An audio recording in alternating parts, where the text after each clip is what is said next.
Hello dear students, आज का जो हमारा टॉपिक है वो प्रोसेस ऑफ सिलेक्शन का है कि किस तरह से किसी व्यक्ति को हम अपने ऑर्गेनाइजेशन में सेलेक्ट करते हैं।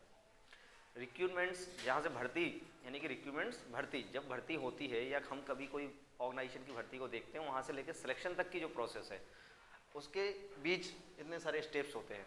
वही हमारा कौन सा स्टेप बन जाता है, प्रोसेस ऑफ सिलेक्शन का बन जाता है। जैसे किसी ऑर्गेनाइजेशन में कोई वैकेंसी निकली, कोई प्लेस निकला, उस प्लेस के लिए आपने अप्लाई किया और आपने अप्लाई किया और आपका सिलेक्शन हुआ कि नहीं हुआ, उसके बीच इतनी सारी स्टेप्स आपको क्या करना होती है, पार करना होती है। क्लियर है? तो प्रोसेस ऑफ सिलेक्शन के बारे में हम देखते हैं आज कि आखिरकार आप या हम किसी ऑर्गेनाइजेशन में किस तरह से सेलेक्ट होते हैं। सबसे पहले तो ऑर्गेनाइजेशन को क्या मिलता है, एप्लीकेशन मिलता है, या ऑर्गेनाइजेशन सबसे पहले रिक्रूटमेंट निकालती है, तो हम आप सभी लोग क्या करते हैं, उसमें एक एप्लीकेशन देते हैं यानी कि रिज्यूम सबमिशन देते हैं।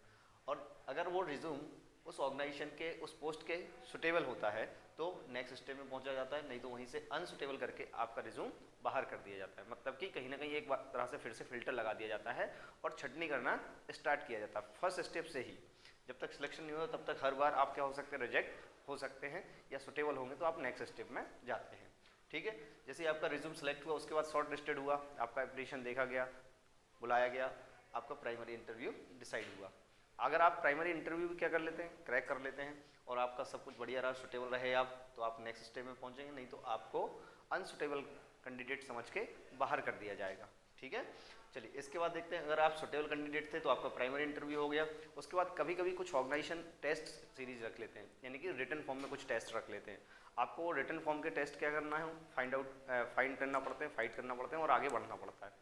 जरूरी नहीं कि हर एक ऑर्गेनाइजेशन में क्या हो, रिटन टेस्ट हो, पर कुछ ऑर्गेनाइजेशंस क्या करते हैं, रिटन टेस्ट भी रखते हैं। तो एम्प्लॉयमेंट टेस्ट होगा, अगर आप उसमें भी क्या हो जाते हैं, पास हो जाते हैं और आप उनके अकॉर्डिंग या उस जॉब के सुटेबल कैंडिडेट हैं तो आपको नेक्स्ट स्टेप में भेजा जाता है, नहीं तो अनसुटेबल करके आपको रिजेक्ट कर दिया जाता है। क्लियर? अब इसके बाद होता है फाइनल इंटरव्यू। आप टेस्ट में ही पास हो गए, आपने पहले की सारी स्टेप पार कर ली, तो आपका कौन सा इंटरव्यू हुआ, फाइनल इंटरव्यू।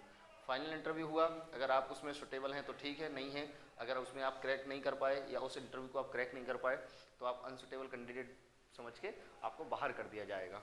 ठीक है, चलिए इसके बाद देखते हैं। कुछ ऐसी एग्जाम्स होते हैं जहाँ पर मेडिकल एग्जामिनेशन होता है, जैसे टेस्टिंग होता है कि आपको कोई डिसीज तो नहीं है, आपकी आँख नाक कान सब क्या है, आपको प्रॉपर विजन है कि नहीं है, आपका सुनने का पावर कैसा है, हर चीज़ें आप चल फिर पाते हैं कि नहीं। कुछ ऐसे डिफेंस एकेडमी वगैरह होते हैं, उसमें क्या करना होता है, मेडिकल एग्जामिनेशन देखना पड़ता है। तो मेडिकल एग्जामिनेशन में अगर आप सुटेबल होते हैं, सही है, आप क्रैक कर पाते हैं तो नेक्स्ट स्टेप में जाते हैं, नहीं तो वहाँ पर अनसुटेबल मान के आपको बाहर कर दिया जाता है, यानी कि रिजेक्ट हो जाता है आपका फॉर्म।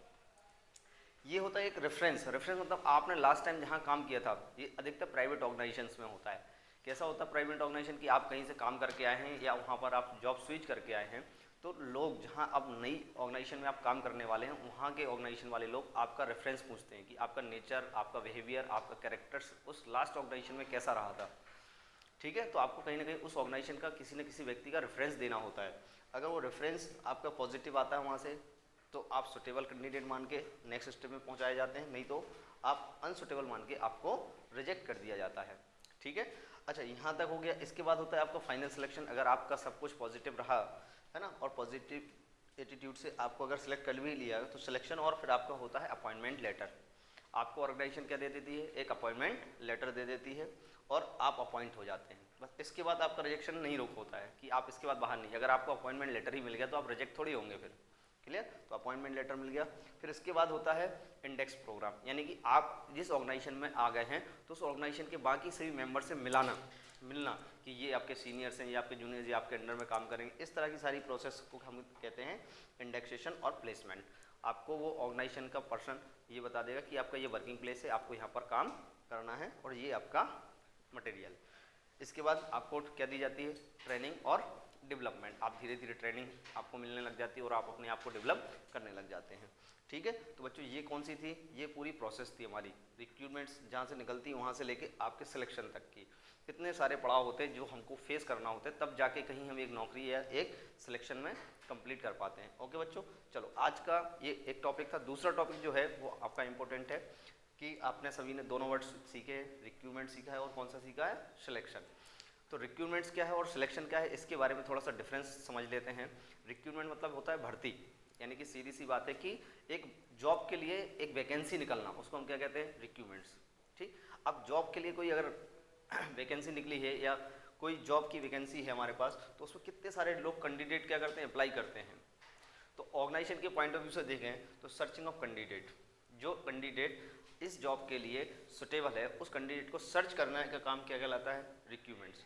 और वो सर्च किए हुए कैंडिडेट जो जितने सारे एप्लीकेशन आए उस एप्लीकेशन में से बेस्ट व्यक्ति को बेस्ट चूज करना या बेस्ट को सिलेक्ट करना क्या कहलाता है, हमारा सिलेक्शन कहलाता है। देखो यहाँ स्टार्ट हुआ रिक्रूटमेंट्स और ख़त्म कहाँ हुआ, यहाँ पर हुआ सिलेक्शन पे। क्लियर है, इसलिए ये प्रोसेस क्या बन गई थी हमारी, प्रोसेस ऑफ सिलेक्शन बन गया था। क्लियर है बच्चों, तो कैंडिडेट को सर्च करना क्या कहलाता है, रिक्रूटमेंट्स कहलाता है।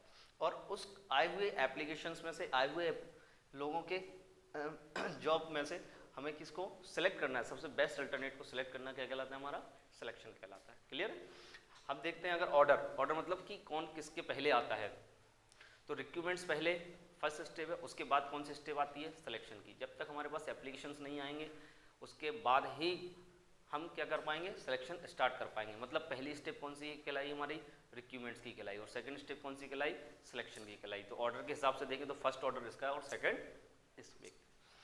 अगर नेचर देखें तो एक पॉजिटिव प्रोसेस होती है और ये देखें तो एक नेगेटिव। सर पॉजिटिव कैसे, पॉजिटिव मतलब इसमें आपको सिर्फ अप्लाई करना है, आप इसमें बाहर नहीं होते हैं, आप अप्लाई कर सकते हैं, मैं अप्लाई कर सकता हूँ, कोई भी व्यक्ति कोई भी पर्सन जो उस जॉब के लिए नॉर्म्स में फिट होता है, वो उतना क्वालिफिकेशन रखता है, वो अप्लाई कर सकता है। लेकिन सिलेक्शन में वही व्यक्ति क्या हो जाता है, रिजेक्ट हो जाता है, क्योंकि पोस्ट निकलती है कम और एप्लीकेशंस आते हैं बहुत सारे, तो उसमें से वो तो छटनी करनी है, और छटनी करने के लिए कितनी सारी चीज़ें हैं, इतने सारे स्टेप्स हैं, कहीं ना कहीं आप क्या हो जाते हैं, उसमें रिजेक्ट हो जाते हैं। इसलिए तो हम कह सकते हैं कि ये क्या है भैया, सिलेक्शन एक नेगेटिव प्रोसेस है, और जबकि रिक्रूटमेंट से क्या है, पॉजिटिव प्रोसेस है। ठीक है, पर्पस इसका सीधा सा पर्पस है कैंडिडेट को बुलाना, मोर एप्लीकेशंस को आना या बुलाना, कलेक्ट करना, किसका पर्पस होता है, रिक्रूटमेंट्स का।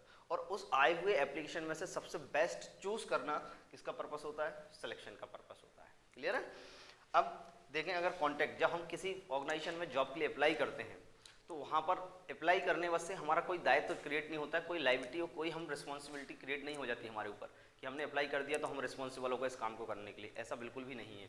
जब तक आपका सिलेक्शन नहीं होगा, जब तक आप वहाँ पर सिलेक्ट नहीं होंगे, आपको अपॉइंटमेंट लेटर नहीं मिलेगा, आपको ट्रेनिंग और आपका डेवलपमेंट स्टार्ट नहीं होगा, तब तक आपके बीच और एम्प्लॉयर के बीच में कोई भी रिलेशन क्रिएट नहीं होता है, ना आप किसी चीज़ के लिए लायबल होते हैं। क्लियर, लेकिन जब आपका सिलेक्शन हो जाता है तो आपके ऊपर वो लायबिलिटी बन जाती है कि आपको वो काम करके देना है, क्योंकि आप वहाँ के अब कैंडिडेट हो गए हैं और आप उस ऑर्गेनाइजेशन के एक एम्प्लॉय बन चुके हैं।